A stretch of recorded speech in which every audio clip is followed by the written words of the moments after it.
चलिए चलिए ध्यान दीजिए इधर, लुक एट हियर। चलिए स्टार्ट करते हैं। कहावत है, क्या पता है, पढ़ाई के लिए थाली भी बेचनी पड़े तो बेच दो, रोटी हाथ में रखकर खाओगे, लेकिन पढ़ाई करो। ठीक है, चलिए ध्यान रखिए। हम लोगों ने लास्ट क्लास में देखा था आइसोमेरिज। आइसोमेरिज के टाइप्स को भी लेकर बात किया था। पहला हम आज बात करने वाले हैं आइसोमेरिज का फर्स्ट टाइप हम देखेंगे,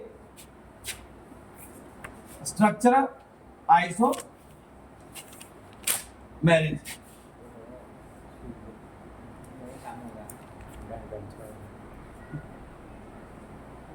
ध्यान देंगे, हम बात करेंगे आइसोमेरिज का पहला type structural isomerism. Structural isomerism क्या कहता है, लिखेंगे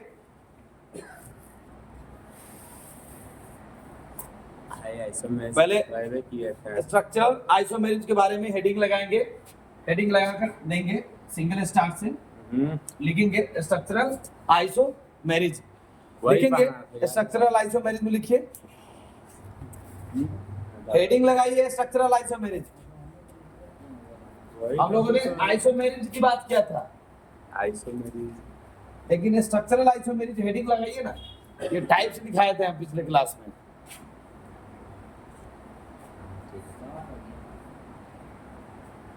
चलिए लिखेंगे, it is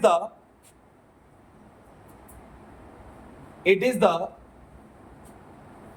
isomerism, it is the isomerism in which two or more compounds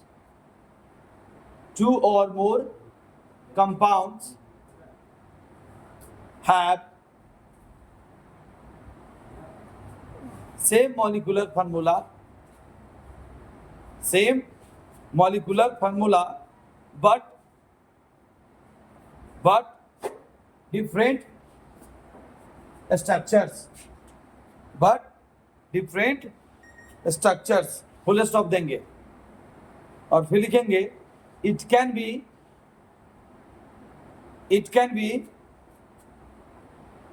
further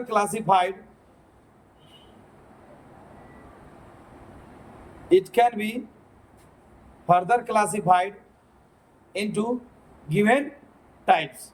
जैसे कि गिवन टाइप्स की बात करते हैं तो सबसे पहले हम बात करेंगे, इसमें स्ट्रक्चरल आइसोमेरिज के अलग अलग टाइप्स होते हैं। देखिए जो पहला टाइप्स बात करने वाले हैं जो हमारा रहेगा वो क्या रहेगा, न्यूक्लियर आइसोमेरिज। क्या बात करेंगे, न्यूक्लियर, जिसको हम लोग चेन भी कह सकते हैं, न्यूक्लियर या चेन आइसोमेरिज। ठीक है, न्यूक्लियर या फिर चेन आइसोमेरिज की बात करते हैं। ठीक है, तो आखिर ये होता क्या है न्यूक्लियर आइसोमेरिज, उसी को हम लोग चेन आइसोमेरिज भी कहते हैं। यहाँ तक क्लियर है। आज जो हम बात करेंगे, अब हम जानने का प्रयास करेंगे कि आखिर ये न्यूक्लियर आइसोमेरिज होता क्या है। इट मींस चेन आइसोमेरिज, जिसको हम लोग चेन आइसोमेरिज भी कहते हैं। किसको, न्यूक्लियर आइसोमेरिज को। तो हम जानने का प्रयास करेंगे कि न्यूक्लियर आइसोमेरिज और चेन आइसोमेरिज होता क्या है। लिखेंगे it is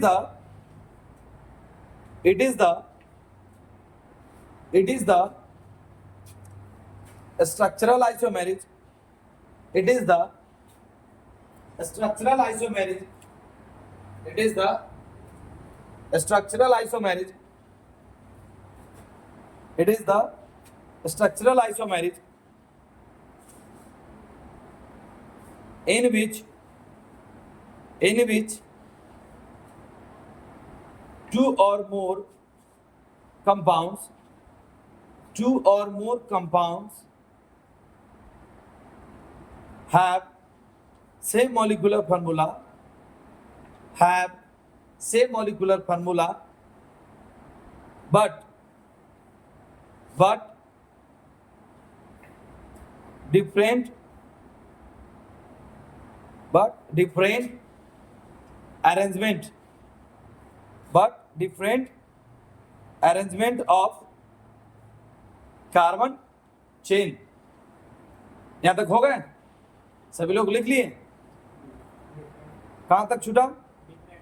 different arrangement of carbon chain, different arrangement of carbon chain. देखिए, ये जैसे कि स्ट्रक्चरल आइसोमेरिज्म में क्या कह रहा था कि यह जो एक आइसोमेरिज्म है जिसके जो कि दो या दो से अधिक कंपाउंड्स इसके पास होते हैं, लेकिन उस कंपाउंड के पास सेम मॉलिक्यूलर फार्मूलाज होते हैं। क्या होते हैं? उसके मॉलिक्यूलर फार्मूला जो होते हैं सेम होते हैं, एक जैसा होते हैं, एक समान होते हैं। लेकिन उसकी अगर स्ट्रक्चर की बात करें, उसकी संरचना की बात करें, तो बिल्कुल डिफरेंट होते हैं। क्या होते हैं? बिल्कुल डिफरेंट होते हैं, यानी अलग अलग होते हैं। आगे चलकर इसी स्ट्रक्चरल आइसोमेरिज को अलग अलग डिवाइड किया गया है। उस स्ट्रक्चरल आइसोमेरिज का पहला जो डिवाइडेशन रूल रहा वो हमारा न्यूक्लियर आइसोमेरिज है, उसी को हम लोग चेन आइसोमेरिज भी कहते हैं। अब हम जानने का प्रयास करते हैं कि न्यूक्लियर आइसोमेरिज या चेन आइसोमेरिज होता क्या है। देखिए, तो ये समझ लीजिए कि आखिर न्यूक्लियर आइसोमेरिज होता क्या है या फिर चेन आइसोमेरिज होता क्या है। कहता है ये न्यूक्लियर आइसोमेरिज जो होता है एक स्ट्रक्चरल आइसोमेरिज होता है, ठीक है, जिसमें दो या दो से अधिक कंपाउंड होते हैं जिसके मॉलिक्यूलर फार्मूला सेम होते हैं। क्या होते हैं? उसके मॉलिक्यूलर फार्मूला सेम होते हैं, लेकिन उनके जो कार्बन चेन का जो अरेंजमेंट होता है ना, जो कार्बन चेन का जो अरेंजमेंट होता है वो बिल्कुल अलग होता है, बिल्कुल डिफरेंट होता है। वो कैसे? आइए बात करते हैं।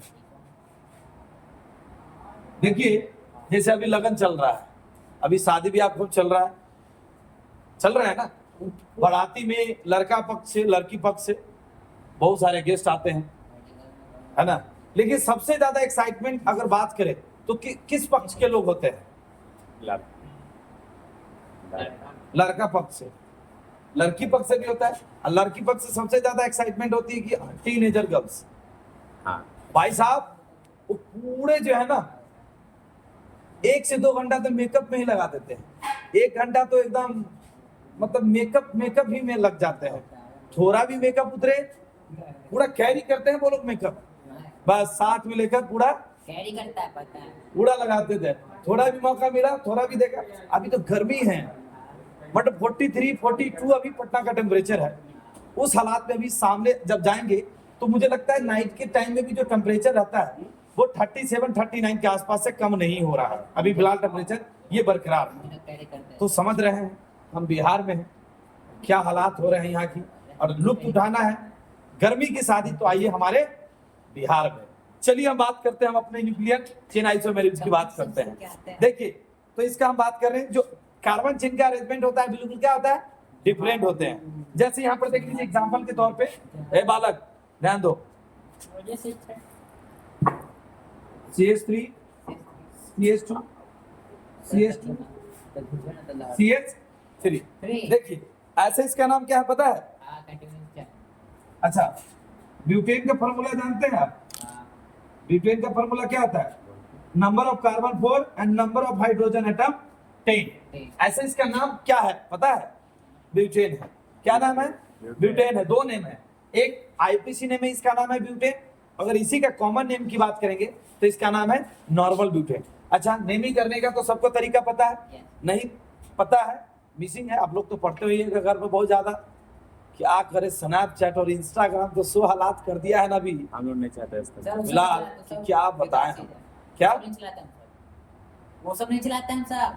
आज के लड़का सब जो है ना, तुम तो अंडी के पीछे पड़े हो, तो पढ़ाई पर ध्यान कैसे लगेगा? ध्यान दीजिए। अब इसकी नाम की बात करें तो कुछ पैरामीटर्स मैंने बताया था इसका नेमिंग करने के लिए, आप लोग को बखूबी याद होगा। देखिए, word root, primary suffix, secondary suffix और प्रीफिक्स। लड़कियां लोग गायब है, वो सब बाराती की है, पार्टी अटेंड की है, लेकिन लग रहा है उसका हैंगओवर अभी भी नहीं उतरा है। नहीं नहीं शादी में गई है और हैंगओवर अभी भी नहीं उतरा है। पूरा फ्लोर पर डांस की होगी, डांस तो है ना, पूरा हरासमेंट कर ली होगी, और उसका खमियाजा हम लोग को भुगतना पड़ता है। ऐसे पूरा पूरा गीला गीला कर दिया होगा डांस पसीना से वही तो बोले, पूरा फ्लोर गीला हो गया होगा, है ना, बड़ा सियान हो गया। चलिए देखिए इसका नेमिंग कैसे करेंगे, ध्यान देंगे। ए छोटू बाबू ध्यान दीजिए। देखिए ये इसमें जो है ये हमारा कंपाउंड है, ये क्या है हमारा कंपाउंड है। इस कंपाउंड में नंबर ऑफ कार्बन कितने हैं, कार्बन एटम 1 2 3 4। तो कार्बन 4 है, तो कार्बन याद है ना, कार्बन 1 के लिए क्या लेते हैं, मीथ। कार्बन 2 के लिए क्या लेते हैं, ईथ ईथ। कार्बन 3 के लिए क्या लेते हैं, प्रो। कार्बन 4 के लिए क्या लेते हैं, बिग और कार्बन 5 के लिए क्या लेते हैं, पेंट। और कार्बन 6 के लिए क्या लेते हैं, हेक्स। फिलहाल इतना ही समझिए, उतना जरूरत है नहीं। ये नंबर ऑफ कार्बन एटम है, क्या है, नंबर ऑफ कार्बन एटम, ठीक है, ये नंबर ऑफ कार्बन एटम है। यहीं पर अगर नंबर ऑफ बॉन्ड की बात करें, नंबर ऑफ बॉन्ड की बात करें, तो नंबर ऑफ बॉन्ड पे क्या हो जाएगा, single single single bond. Single bond, ये सिंगल बॉन्ड है हमारा, हम जानते क्या है? सिंगल बॉन्ड सिंगल बॉन्ड के लिए क्या लेते हैं, एन एनी। तो सिंगल है अभी बाद में ऐड होता है नहीं एनी है। देखिएगा डबल बॉन्ड के लिए क्या लेते हैं, मैं डबल बॉन्ड के लगता है ये नहीं ये नहीं। हमें तो बोले ये पूरा मोहन पढ़ रहे हैं आप, हम ना लग रहा है आंटी बहुत कुछ सिखा रही है। तो आंटी आई नहीं है गांव के लिए और ट्रिपल बॉन्ड, ट्रिपल बॉन्ड के लगता है पता क्या चाहिए आपको ट्रिपल बॉन्ड की बात करें, क्या होता है ट्रिपल बॉन्ड के लिए, आपको बातें तो बता दीजिए वाइन। तो इसमें देखेंगे नॉर्मली है, ये सब पता है। तो सिंगल बॉन्ड के लिए देखिए वर्ड रूट का क्या कथन है, वर्ड रूट कहता है कि आपका जो दिया हुआ कंपाउंड है, उस कंपाउंड में नंबर ऑफ कार्बन एटम कितना है। तो हमारा पैरेंट चेन भी यही है, स्ट्रेट चेन भी वही है, कंटिन्यूअस चेन भी कहते हैं इसको, है ना। तो देखिए मतलब 4 कार्बन है, तो वर्ड रूट क्या कहता है, नंबर ऑफ कार्बन एटम 4। तो 4 के लिए क्या यूज करते हैं हम लोग, ब्यूट। आपका प्राइमरी सफिक्स, देखिए प्राइमरी सफिक्स का कथन ये है कि आपका जो कंपाउंड है और उस कंपाउंड में जो कार्बन एटम है, वो कार्बन एटम एक दूसरे से किस बॉन्ड से अटैच है, क्या वो कार्बन डबल बॉन्ड से अटैच है, या वो कार्बन सिंगल बॉन्ड से अटैच है, या वो कार्बन ट्रिपल बॉन्ड से अटैच है, वो आपको ध्यान देने की बात है। तो हम देख पा रहे हैं carbon carbon single bond, carbon carbon single bond, carbon carbon single bond, यानी हमारे इस कंपाउंड का जितने भी कार्बन एटम है एक दूसरे से सिंगल बॉन्ड से अटैच है। तो सिंगल बॉन्ड के लिए हम क्या लिखे हैं, एन यूज करते हैं, क्या करते हैं, एन यूज करते हैं। अब हम आते हैं सेकेंडरी सफिक्स। सेकेंडरी सफिक्स में ऐसा कुछ नहीं है, कोई सेकेंडरी सेकेंडरी ग्रुप इस कंपाउंड से अटैचमेंट नहीं है। तो हम यहाँ प्रेजेंटेशन में नहीं है तो एब्सेंट लगा दिए। प्रीफिक्स भी नहीं है। प्रीफिक्स मतलब कहने का मतलब है कि क्या इस पैरेंट चेन से कोई साइड चेन अटैचमेंट है, क्या कोई फंक्शनल ग्रुप भी है, नहीं है तो नहीं। तो सिंपल सी बात है, हम आईयूपीसी नेम कैसे लिखते हैं, पहले लिखते हैं प्रीफिक्स, फिर हम लिखते हैं वर्ड रूट, फिर लिखते हैं प्राइमरी सफिक्स, फिर लिखते हैं सेकेंडरी सफिक्स। प्रीफिक्स नहीं है, वर्ड रूट है हमारा ब्यूट, ठीक है, प्लस हमारा primary suffix any, secondary suffix नहीं है, इसका नाम हो जाएगा पता है क्या, ब्यूटेन। चलिए नोट कीजिए, तो नोट कीजिए इसको। आपके गूगल स्टॉक उसमें डाल दीजिए